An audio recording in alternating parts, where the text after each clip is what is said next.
हरे कृष्ण जय राधे बंधुरा सबाई भालो आছেন। तो আমি একটু ভাবলাম ভগবানের জন্য কিছু করি। দু একদিন আগে থেকে ভাবছিলাম একটু নিমকি বানিয়ে রাখবো, কারণ ঘরে থাকলে সব সময় কিছু দেওয়া যায়, না থাকলেও ওটা দেওয়া যায়। তো এই ভাবতে ভাবতেই আর দেখলাম মেয়েটাও মাস্টারের কাছে পড়ছে, একটু কাজটাও কম ছিল, ফাঁকা টাইম। তো ভাবতে ভাবতেই করেই ফেললাম। ময়দাটা মেখে রাখলাম। ময়দাটা আগেই মাখা ছিল, মাখা রাখা ছিল, কারণ একটুখানি মেখে রাখলে নাকি এটা সুন্দর হয়। যদিও আমি এগুলো ইউটিউব থেকে শিখি, আমার নিজস্ব কিছু নয় নিমকি বানানোটা।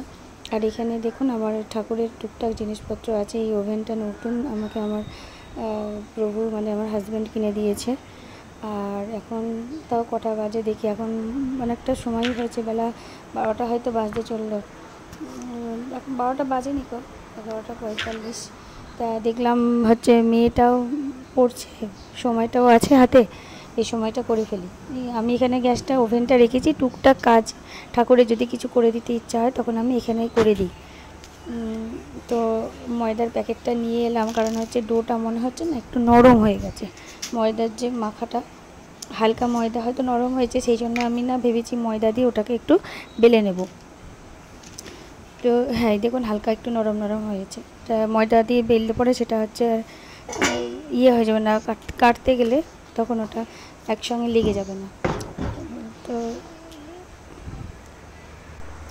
হ্যাঁ এই দেখুন এখানে চাল টুকটাক সব কিছু টুকটাক মশলা আমার এখানে আছে, বালতিটার মধ্যে থাকে, যখন প্রয়োজন হয় আরও কিছু আমার হাজব্যান্ড এনে দেয়। সবজি টবজি যখন কিছু লাগে সেটা দিয়ে বানিয়ে দিই।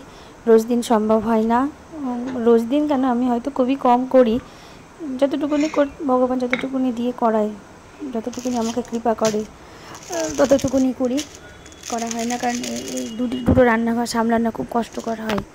এইদিকে জায়গাটা তো খুব ছোট, আর এটা ঘরের মানে বেডরুমের পাশেই যেহেতু, তো সেইভাবে করতে গেলে তেল ঝাল মশলা সব ঢুকে যায়, সেই জন্য আমি বেশিরভাগ করতে পারি না।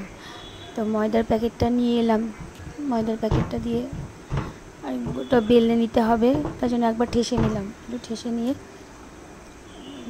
3টে ডো করে নিলাম, ছোটো ছোটো বলের আকারে করে নিলাম।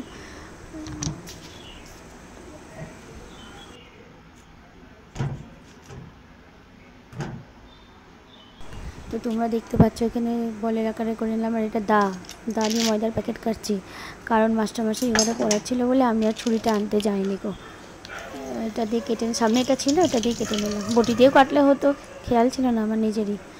যাই হোক, তো আমি খুব একটা রান্নায় পটু নই, এগুলো সবই আমি ইউটিউব থেকে শিখি। অনেক দিন আগে একটা শর্টসও বানিয়েছিলাম এই নিমকিরি, তো এখন আমি সেটা নিজেদের জন্য করেছিলাম। আর আজকে নিমকিটা আমি ভগবানের জন্যই বানিয়েছি। সন্ধ্যাবেলায় ভগবানকে মিষ্টি নিমকি প্রসাদ হিসাবে দেওয়াই যায়, ভগবানের ভোগ লাগানো যায়।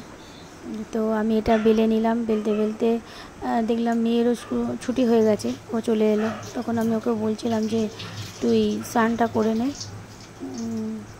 চলে এসছে, ঠিক আছে। তারপরে ও বললো মা দাও মোবাইলটা একটু ধরি। এই ছুরিটা দিয়ে কাটতে খুব অসুবিধা হচ্ছিলো, ছুরিটা একদম ভালো নয়, কেটে কেটে যাচ্ছিলো। আমি কোনো রকমে কাটলাম। একটা ভালো ছুরি কিনতে হবে, ছুরি না থাকলে অনেক সময় অসুবিধা হয়। ছুরি দিয়ে অনেক কাজ করা যায়। প্রথমে ভেবেছিলাম খুন্তি দিয়ে করবো, খুন্তি দিয়ে হলো না, তাই ছুরিটা দিয়ে কোনো রকমে আস্তে আস্তে কাটলাম। খুব অসুবিধা হলো, খুব দেরি হলো।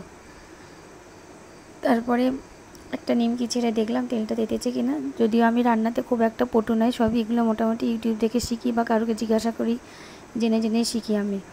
তেলটা ছেড়ে তেলের মধ্যে দিয়ে ওটাকে আমি ভাজতে থাকলাম। আমি জানি সবাই হচ্ছে কিনা যে জানে, তবু একটু বললাম আমি কিভাবে করেছি। তো বন্ধুরা তোমরা সবাই আমার ভিডিও যারা দেখেছো, অনেকে দেখেছো, তাদেরকে অসংখ্য ধন্যবাদ। যারা আমার এই ভিডিওগুলো দেখছো, তাদের জন্য অসংখ্য ধন্যবাদ। আবার পরে কোনো ভিডিও নিয়ে আসবো। শেষ অবধি করার পর থালার তোলাটা আমি আর তুলতে পারিনি বা সেটা দেখাতে পারিনি, তার জন্য দুঃখিত।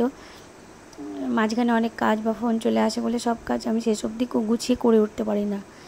তো পরে আবার তোমাদের সাথে আবার দেখা হবে। হ্যাঁ, হরে কৃষ্ণ জয় রাধে। কোনো ভিডিও নিয়ে আবার আমি তোমাদের সাথে দেখা করতে, যদি ভালো লাগে একটা লাইক কমেন্ট এবং শেয়ার করে দিও।